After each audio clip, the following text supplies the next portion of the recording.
বিয়ে হয়ে বেবি হয়ে গেছে। এখন যদি কোনো বান্ধবীর বিয়ে হয় তখন না ভাবতেই বেশ মজা লাগে যে বান্ধবীর বিয়ে অনেক মজা করে অ্যাটেন্ড করব। তো আমি আর ঝুমু চলে যাচ্ছিলাম সেই বান্ধবীর বাড়িতে। সেই আমার যে বান্ধবী সে আবার ঝুমুর হয় দিদি, তো কাকাতো দিদি। তো যাই হোক, তো চলে আসলাম যে দেখো এই যে কনে মেহেন্দি পড়ছে। তো আজ ছিল ওর মেহেন্দি সেরিমনি। তো চলে আসলাম ওদের বাড়িতে আমরা দুজন মিলে। তো প্রিয়াঙ্কারও আসার কথা ছিল, তো আসতে পারিনি, ও একটা কাজে ফেসে গিয়েছিল বলে। তো এসে আমরা দুজনে বেশ বসে পড়েছি কনের পাশ দিয়ে। আর কনে তো মানে খুশিতে পুরো লাল হয়ে গেছে, হাতে আবার নেল এক্সটেনশন করিয়েছে, ওগুলো আমাদের দেখাচ্ছে। ও ভীষণ খুশি, ভীষণই খুশি।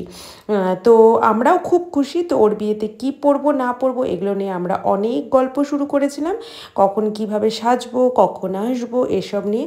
তো সবাই মিলে বেশ মজা করলাম। এটা হচ্ছে কনের দিদি। তারপর ঝুমুকে বললাম যে আমাকে কয়েকটা সুন্দর সুন্দর ছবি তুলে দে। তো ঝুমুকে বলার সাথে সাথে ঝুমু আমাকে ছবিও তুলে দিল, সঙ্গে সোমাকেও টেনে নিয়েছিলাম, ওকেও নিয়েও কতগুলো ছবি তুলে নিলাম। সোমা, সোমা মানে হচ্ছে যার বিয়ে, তো কনের নাম হচ্ছে সোমা।